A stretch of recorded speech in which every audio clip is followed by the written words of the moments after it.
કબૂતર હોય કે બીજા કોઈ પક્ષી હોય, એનો જે સેફ ઝોન છે કે 5 કે 10, 7 ફૂટ 10 ફૂટ ઉપર રહેવાનું, એ ક્યારે છોડે છે? જ્યારે દાણા નીચે પડે, એટલે કે જ્યારે કોઈએ દાણા નાખ્યા હોય તો દાણા નાખે, એ દાણા જુએ ત્યારે એ નીચે આવીને દાણા ચરવા આવે છે.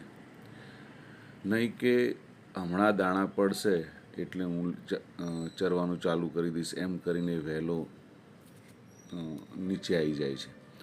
એટલે સેફ ઝોન એ ત્યારે જ છોડે છે જ્યારે કન્ફર્મેશન હોય કે યસ આ દાણા પડ્યા છે.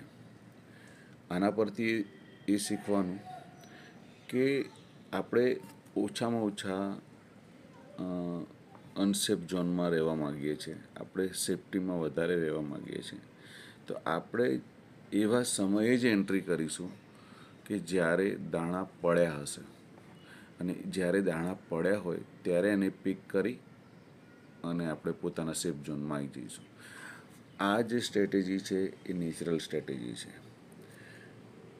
અશ્વિન શાહ, જય શ્રી. હું શેરબજારને એક લોટરીને બિઝનેસ જેવી રીતે નથી હેન્ડલ કરવા માગતો. હું ઈચ્છું છું કે મારો શેરબજારની જે પ્રવૃત્તિ છે એક ચોક્કસ વેપારી પ્રવૃત્તિ હોય. જેમ વેપારી વેપાર કરે છે એવી જ રીતે હું શેરબજારમાં મારું કામ કરું. તો આપણે જોયું હશે કે કોઈ પણ કબૂતર કે કોઈ પણ પશુ પક્ષી ક્યારેય કોઈ એક એક્શન પર ડિપેન્ડ નથી હોતો કે દાણા આવશે અને એ ખાશે અને એ રીતે એનું ગુજરાન ચલાવશે, એવું નથી હોતું. એને જ્યારે જ્યારે જ્યાં જરૂર પડે છે ત્યારે ત્યારે એ જીવનમાંથી દુનિયામાંથી ખોરાક મેળવી લે છે અને પોતાનું ગુજરાન ચલાવે છે. એ કોઈના પર ડિપેન્ડ હોતો નથી. તો એવી રીતે આપણે પણ કોઈ એક ચોક્કસ સ્પેસિફિક સ્ટોક પર જ્યાં સુધી એક્શન ના આવે ત્યાં સુધી આપણે વેઇટ કરવાની જરૂર નથી. આપણું પણ રેગ્યુલર પેડ છે કે આપણી પણ રેગ્યુલર ડિમાન્ડ છે. ઈચ એન્ડ એવરી ટાઈમ આપણે કોઈકને કોઈક એક્શનમાં હોવા જ જોઈએ. અને એ એક્શન કોઈકને કોઈક શોધવી એ જ પૂરા દિવસનું કાર્ય હોય છે. એ જ આપણી જીવન પ્રણાલી હોય છે.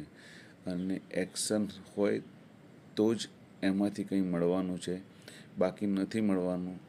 દાણા પડેલા જુઓ અને જો તમે ચણવા નીચે ન ઉતરો, અનસેફ ના થાવ, તો તમને ક્યારેય એ દાણા ફાયદાકારક રહેવાના નથી. તમે દાણા ના પડે અને ભૂખ્યા રહો એવું પણ હોવું ન જ જોઈએ. એ નહીં તો બીજી જગ્યાએ, બીજી નહીં તો ત્રીજી જગ્યાએ પણ ક્યાંક ને ક્યાંકથી પેટ ભરવાનું જ છે.